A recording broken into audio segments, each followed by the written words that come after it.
সিমেন্টের খুঁটির উপর বাঁশ এবং বিশেষ সুতায় বোনা জাল বিছিয়ে তৈরি করা হয়েছে মাচা। সেই মাচা বেয়ে উঠেছে লকলকে সবুজ আঙ্গুর লতা। সবুজ পাতার ফাঁকে থোকায় থোকায় রয়েছে রং বেরঙের আঙ্গুর। তৈরি হয়েছে এক দৃষ্টিনন্দন দৃশ্য।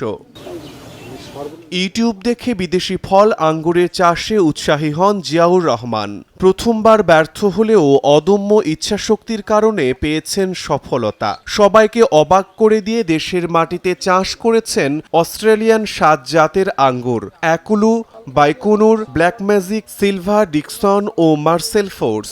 দেশে এটা নতুন চাষ। যারা আসছেন দেখছেন তারা ভাবতেছেন অনেক কষ্ট বা অনেক ইসি, কিন্তু এটা আসলে একেবারে ইজি ব্যাপার।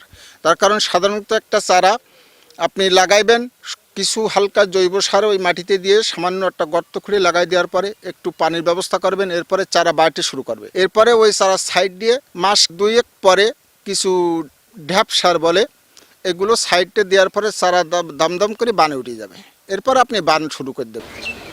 প্রতিদিনই আঙ্গুরের ক্ষেত দেখতে ভিড় করছেন অসংখ্য দর্শনার্থী। মিষ্টি ও রসালো আঙ্গুর উৎপন্ন হওয়ায় চাষে উৎসাহী হচ্ছেন অনেকেই। কালো যে আঙ্গুরগুলো আছে এইগুলো খাইলে মানে সেই মিষ্টি, মানে মনে হবে না যে এটা বাইরের দেশের ফল খাচ্ছি না দেশের ফল খাচ্ছি, কিন্তু বাইরের দেশের থেকে দেশি ফল মনে হয় 1000 গুণ ভালো। আমি এখান থেকে যে ফলগুলা দেখছি, এই যে দেখা যাচ্ছে, আমি কয়েকটা ফল খেয়েও দেখছি, খুবই সুস্বাদু। প্রায় 1 বিঘা মতো জমি প্রস্তুত করা হয়েছে, যে সেখানে আমি এখান থেকে চারা নিয়ে যেয়ে লাগাবো।